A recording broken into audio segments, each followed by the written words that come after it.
Prime Minister Narendra Modi lays the foundation stone of the new Parliament building, says the old Parliament building gave a new direction to India after independence, but the new building would become a witness to the creation of Atmanirbhar Bharat. Prime Minister says democracy in India is a system developed in the experience of centuries, says disagreements and arguments have been the feature of democracy in India, but there has never been disconnect. Also asks the countrymen to take a pledge to serve the nation and start work on policy of India first.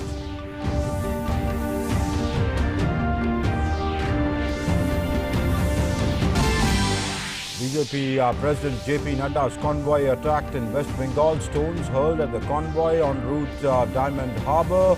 Convoy attacked hours after Home Minister Amit Shah ordered inquiry into the concerns raised by BJP State President Dilip Ghosh regarding security lapse during Nadda's visit.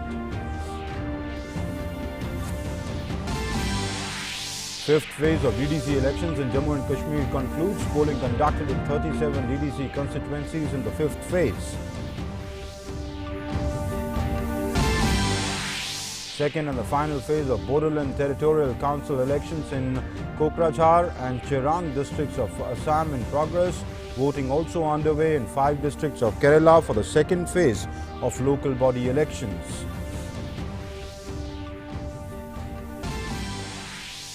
And Italian football legend Paolo Rossi passes away at the age of 64.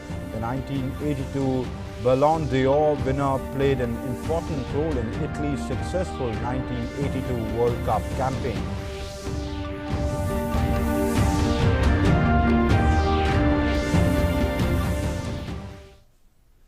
Good afternoon and welcome to the newscast. I'm Amritpal Singh. Our top story: Prime Minister Narendra Modi laid the foundation stone of a new Parliament building.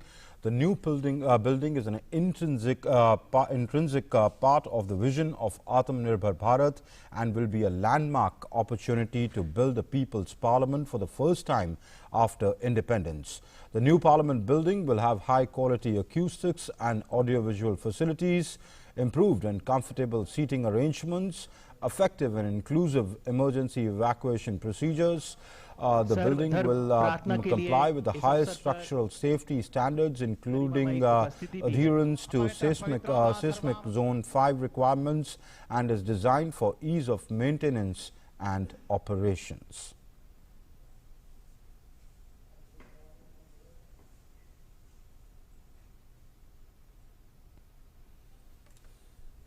देश के लोग, आने वाली पीढ़ियां नए भवन को देखकर गर्व करेगी कि ये स्वतंत्र भारत में बना है।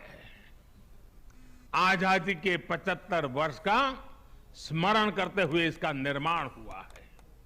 साथियों, संसद भवन की शक्ति का स्रोत, उसकी ऊर्जा का स्रोत हमारा लोकतंत्र है। Prime Minister said that opportunities await for India at the global level and we should try to take benefits of those opportunities. बदलते हुए विश्व में भारत के लिए अवसर बढ़ रहे हैं। कभी-कभी तो लगता है जैसे अवसर की बाढ़ आ रही है। इस अवसर का हमें किसी भी हालत में, किसी भी सूरत में इन अवसरों को हमें हाथ से निकलने नहीं देना है।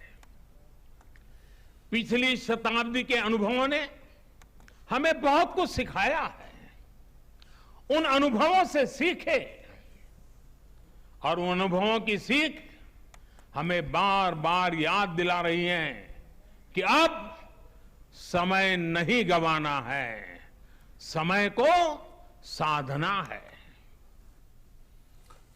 The Prime Minister said the differences of opinion have been the feature of our democracy, but we have never gone to the extent of maintaining disconnect with each other. All this has been the source of vibrant democracy in India.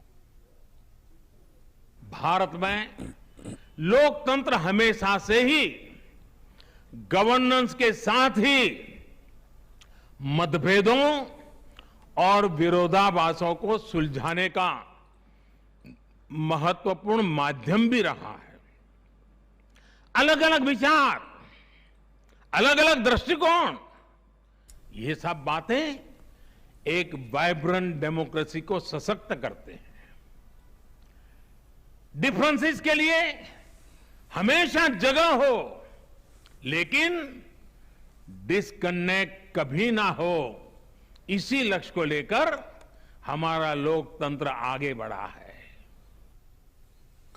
The Prime Minister also said that we need to take a pledge of India first. He added that our decisions should make the nation stronger. हम भारत के लोग ये प्रण करें, हमारे लिए देश हित से बड़ा और कोई हित कभी नहीं होगा। हम भारत के लोग ये प्रण करें, हमारे लिए देश की चिंता अपनी खुद की चिंता से बढ़कर होगी। हम भारत के लोग ये प्रण करें, हमारे लिए देश की एकता अखंडता से बढ़कर कुछ नहीं होगा। हम भारत के लोग ये प्रण करें, हमारे लिए देश के संविधान की मान मर्यादा और उसकी अपेक्षाओं की पूर्ति जीवन का सबसे बड़ा ध्येय होगी। Sarvdharma Prarthana was performed by various religious leaders at the foundation stone laying ceremony of the new Parliament building in Delhi. Leaders of all prominent religious from all prominent religious hues, including Islam, Christianity, Hinduism, Sikhism, Judaism, Jainism, were among others were present there.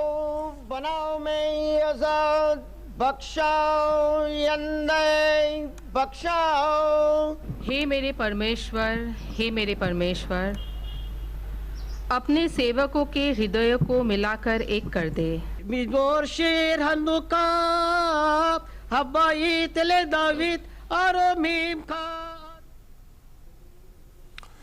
The Bharatiya Janata Party's Chief Jagat Prakash Nadda said that the party is going to win the next year's assembly elections in West Bengal. Nadda also lashed out at the state government for alleged security lapses during his ongoing visit.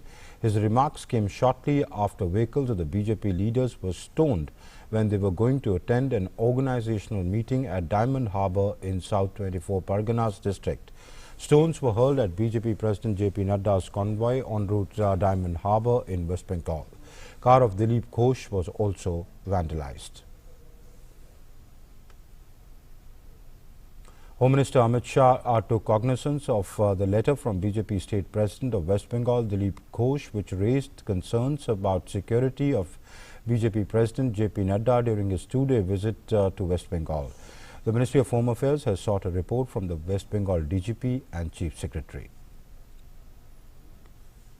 And earlier, BJP State President of West Bengal, Dilip Ghosh, wrote a letter to the Home Minister and the state administration pointing to the lapse in security during the visit of the BJP National President in the state as part of his 120-day nationwide political tour.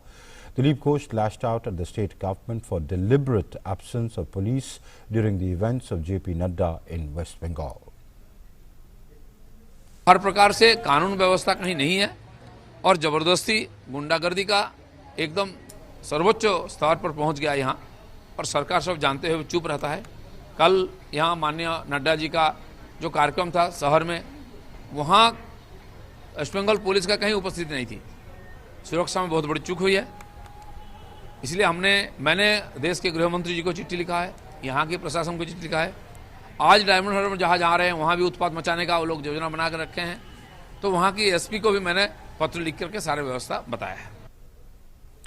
And for more on that, my colleague Anibroto joins us from Kolkata on that. Anibroto, tell us what really is the situation there at these functions where JP Nadda is going. Is there no police arrangement, no police presence? Yeah, absolutely tenuous situation was prevailing, Amrit Raj, because while BJP President of JP Nadda convoy was attacked today. It was attacked with bricks, stones, and even lathis. It was a pre-scheduled visit of JP Nadda to the Mamata Banerjee's nephew's bastion here in Diamond Harbour. But while on the way to Diamond Harbour, we didn't find enough security, posted all along the way. And eventually, as the BJP is increasing its organization strength by strength, the BJP and Trinamool Congress are locked in horn, and the battle line is drawn. Suddenly, the tension was mounting high, and Trinamool Congress was leaving no stone unturned to thwart any such measure of the expansion of the BJP's organizational expansion. That was reflected today while Amit Shah was coming to Diamond Harbour. His convoy was attacked. BJP All India General Secretary Kailash Vijayborgi's car was damaged. BJP Vice President Mukul Rai's car was equally damaged. Several of the BJP workers were injured. They admitted to hospital. A few of them were released after primary treatment. It certainly shows a serious lapse of the law and order situation here in Bengal. BJP time and again is raising this issue, and while interacting with the workers meet, because it was workers meet here today, JP on his second day visit to Diamond Harbour, and JP Nadda also had outreach program. He was supposed to hold meeting with the fishing community here. The thing is that while interacting with them, while in his address, JP Nadda lamented the fact. He said the Bengal plunged into deep darkness. He said the people earlier used to feel proud of Bengal's cultural heritage, but under the law of Chief Minister Mamata Banerjee for the last 10 years, Bengal is failing to retain its old glory. And this is certainly is reflected everywhere. Serious law and order situation is prevailing here, there, and everywhere in Bengal. Okay. What is the local police telling you? Have they made any arrests on who these miscreants were who attacked? Are they linking it to political violence? What is the police saying? Actually, as you know, Amritpal, the Home Ministry expressed a serious concern over this issue. They asked for clarification of the State Secretary at Nabanno, but they are yet to comment on this thing. And DGP Police has not yet made any such statement. They are certainly saying this attack was unfortunate. TMC office bearer says this attack was unfortunate, but they are bestowing the responsibility on the BJP, because they are saying certainly they did something that certainly raised tension there on the. Oh, so you're saying that the police, the DGP or the administration has not reacted, has not given any, not reacted in the media about this attack? Because, Amritpal, this happened in the broad daylight. Everything was recorded. Several cameras were there. People could see what was happening there. And while on the way to Diamond Harbour, we found that the Trinamool Youth Congress protesters were protesting all along the way. They were carrying, sticks in their hand. They had flags in their hand, and they were doing the, rallies there. So certainly it was widely known, and it was presumed that certainly some of the lapses were there, and some untoward situation might unfold in the eventually it might take turn, and that certainly reflected true, because while JP Nadda's convoy was coming, these protesters who were there by the roadside, they pounced they thrown stones and bricks over the cars, and there certainly is a serious lapse of security all along the way. All right. Anubrata, many thanks for joining us for the moment and giving us that update. In Jammu and Kashmir, the Union Territory, polling for the 5th phase of District Development Council concluded peacefully. Voting took place in 37 DDT constituencies in this phase. Of this, 17 were in the Kashmir Valley and 20 in Jammu Division. More than 8,27,000 voters were eligible to cast their votes to decide the fate of 299 candidates, including 70 female candidates. By 1 p.m., overall voting percentage was 43.27%, and in the Union Territory, in the UT, impressive turn of voters was seen in Jammu Division, where 57.25% of the electorate had cast their vote by 1 p.m. In the Valley, 27.33% polling was recorded up to 1 p.m. In Jammu Division, Rajouri district recorded 67.86% of the polling, followed by Doda, which recorded 59.72%. Poonch recorded 59.1% voting till 1 p.m.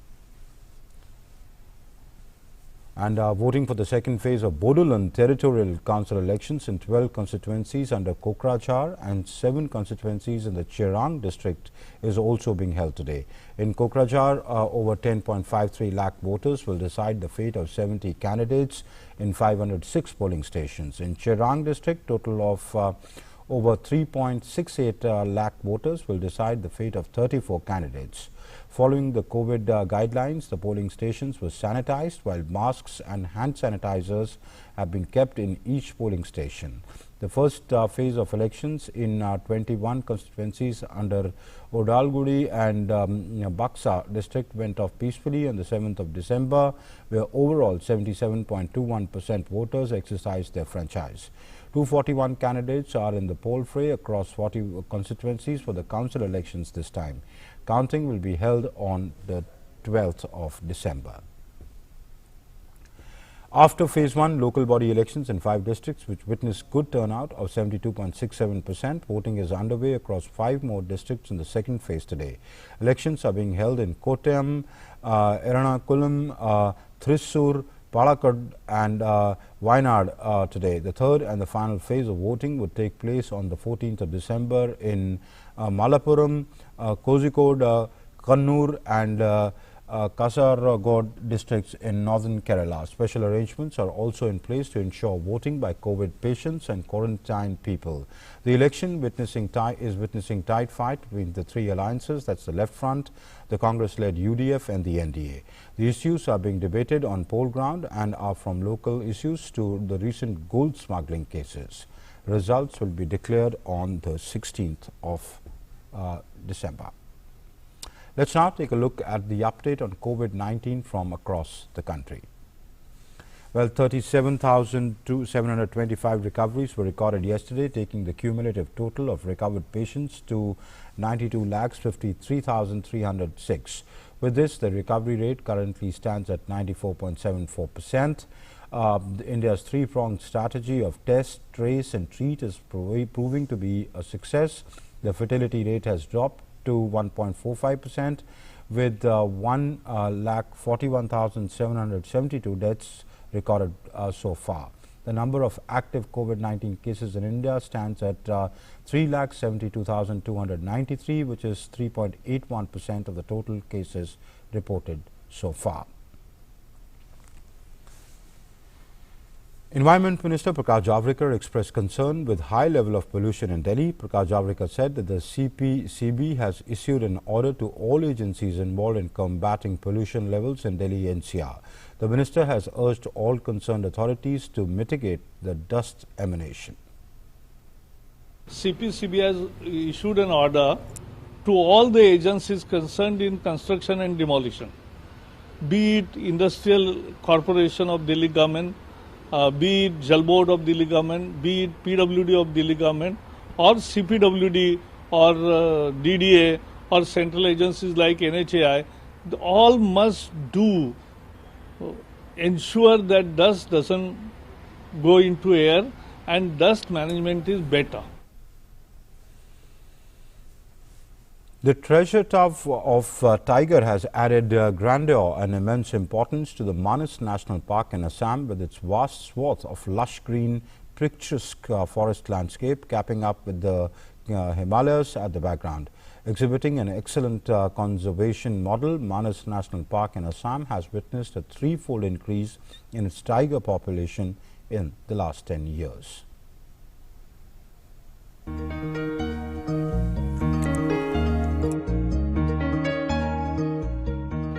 Lush green picturesque mountains and capping it all with the majestic tigers. Manas National Park has risen from the ashes as it increases its tiger population by 3-fold in the last 10 years. India's tiger conservation effort has been lauded all over the world. so much so that it has become a classic case of conservation around the globe, meeting the commitment of doubling the number of wild tigers in the country. The treasure trove of tiger has added grandeur and immense importance to Manas National Park in Assam. The UNESCO World Heritage Site, which has virtually risen from the ashes, is now being toasted globally as a major success story of tiger conservation. Manas Tiger Reserve in Assam, which recently won the Tiger Conservation Excellence Award, has recorded a threefold increase in tiger population in 10 years, thanks to the combined efforts of Assam Forest Department, Union Government and other government agencies and local communities.